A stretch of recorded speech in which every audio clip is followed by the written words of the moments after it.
دي بتجيلي كل شويه. هو الذهب بيغلى في رمضان؟ طبعا انا كل مره اقول لكم ايه، الذهب في رمضان حاجه تانية. الشعب المصري كله يقول لك ايه، الذهب في رمضان هيغلى عشان العيد. هل الكلام ده صح ولا غلط؟ الكلام ده غلط. تاني، الكلام ده غلط. الذهب ملهوش دعوه بالمواسم. عيد صغير، عيد كبير، رمضان، شهر يناير، اي عيد، مفيش الكلام ده. طب الذهب ايه؟ الذهب حسب البورصه العالميه، سواء ارتفع او انخفض. يعني حضراتكم الناس تيجي تتكلم تقول لك ايه، رمضان بقى جاي والذهب هيغلى ومش عارف ايه. طب انتوا جبتوا الكلام ده منين؟ الذهب لو غيري او ارتفع عن طريق البورصه العالميه، واحنا كل فتره بنحلل الذهب اهو. الارقام اللي جبتها لهم حضراتكم من كام؟ دي حسب البورصه العالميه. فانت دلوقتي، طب واحد يقول طب ازاي اشتري ذهب وابيع؟ اجيب السعر منين؟ السعر حسب البورصه العالميه. انت حضرتك دلوقتي انت قاعد اهو، لو عملت سيرش اهو، اكتب سعر الاوكيه الذهب عالميا كام؟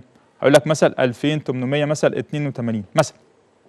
خد الرقم ده اقسمه على 31.10 وزن الاوكيه نفسها. الوزن الاوكيه 31.10. الرقم ده هيديك بالدولار، اضرب في سعر الصرف البنك. يمكن السؤال ده سألنا كل الناس، يعني دلوقتي سعر الصرف بكام بتاع البنك؟ هتخش على البنك لاي بنك يقول لك سعر الدولار في مصر كذا. مالكش دعوه بسعر السوق الموازي. فانت دلوقتي عرفت ان السعر مثلا 4700 4800 عيار، انا بتكلم كله عيار 24. تاني، انا بتكلم الذهب عيار 24، انا بتكلم حسب البورصه العالميه احنا بنتكلم 24، ماليش دعوه بال 21. 24 انت بقى خلاص عرفت القصه بكام. سعر الاوكيه على كذا يديك بالدولار 90 95 دولار زي ما يطلع. الرقم ده حضرتك لو جيت عملت سيرش في اي دوله، قلت مثلا سعر الجرام عيار 24 مثلا في اي دوله عربيه، هيقول لك بالدولار بالظبط حسب البورصه العالميه.